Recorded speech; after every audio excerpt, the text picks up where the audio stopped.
గత వైసీపీ 5 ఏళ్ల పరిపాలన చూస్తుంటే మన రాష్ట్రము 25 ఏళ్ళు వెనక్కి వెళ్ళిపోయింది. ప్రజాస్వామ్య వ్యవస్థ సరిగ్గా లేదు, ఒక ప్రాజెక్ట్ ముందుకు సరిగ్గా సాగలేదు. ఇవాళ అనౌన్స్ చేసిన బడ్జెట్ చూస్తుంటే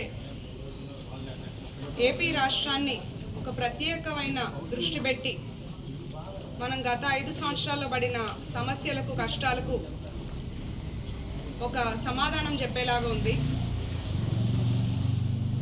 మనకి ఒక క్యాపిటల్ ఇన్ఫ్రాస్ట్రక్చర్ డెవలప్మెంట్ లేకుండా వెనక్కి పడిపోయిన మన రాష్ట్రాన్ని ముందుకు తీసుకెళ్లేందుకు చంద్రబాబు నాయుడు గారు ఎంతో కృషి చేస్తున్నారు. అందులో భాగంగా కేంద్ర ప్రభుత్వం ముందుకొచ్చి ఇవాళ బడ్జెట్ అనౌన్స్ చేశారు.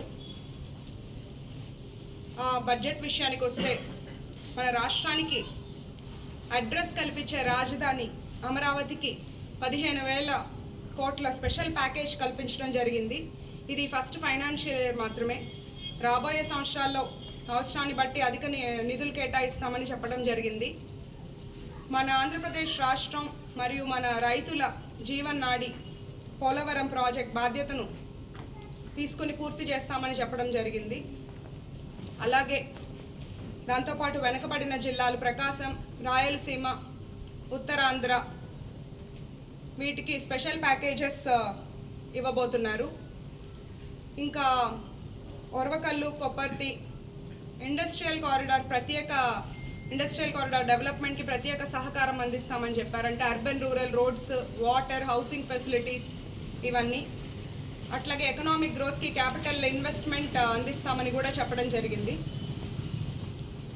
తొలి ఫైనాన్షియల్ ఇయర్లో ఫస్ట్ బడ్జెట్లో ఆంధ్రప్రదేశ్కి అన్ని విషయాల్లోనూ ఇంతగా సపోర్ట్ అందించిన పిఎం నరేంద్ర మోడీ గారికి, ఫైనాన్షియల్ మినిస్టర్ నిర్మలా సీతారామన్ గారికి ప్రత్యేకమైన కృతజ్ఞతలు. ఇంత కృషి చేసిన చంద్రబాబు నాయుడు గారికి, పవన్ కళ్యాణ్ గారికి ప్రత్యేకమైన ధన్యవాదాలు. అంతేకాకుండా ఇవాళ నేను కలెక్టర్ గారితో కలిసి సాగర్ వాటర్ రిలీజ్ అవ్వటం వెళ్ళి విజిట్ చేశాం ఎన్ఏపి చెరువులను. ఇక్కడ మన దర్శి ప్రాంత ప్రజల వాటర్ ప్రాబ్లమ్స్ని వాళ్ళ దృష్టి క్లియర్గా తీసుకెళ్ళాం. ఫిల్టర్ బెడ్స్ అన్నీ ఉన్న ప్రాబ్లమ్స్ ఉన్న 7 ఫిల్టర్ బెడ్స్లో 1 మాత్రమే సరిగ్గా పనిచేస్తుంది. అవన్నీ ఆఫీసర్స్కి వారు సూచించారు, ప్రజలకు ఎటువంటి ఇబ్బంది లేకుండా తాగునీరు అందించేలాగా. అలాగే మున్సిపల్ బిల్డింగ్ సైట్ కూడా వెళ్ళి విజిట్ చేశాము.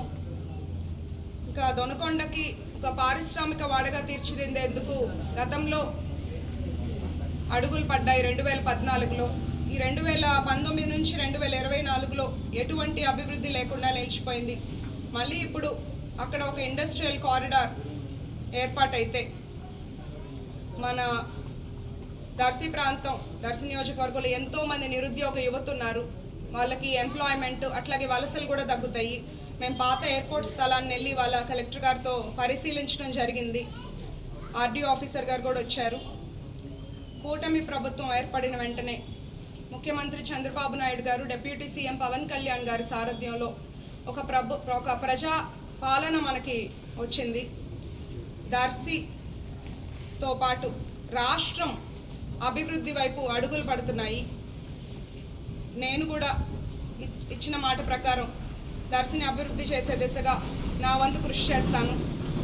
అందరికీ ధన్యవాదాలు.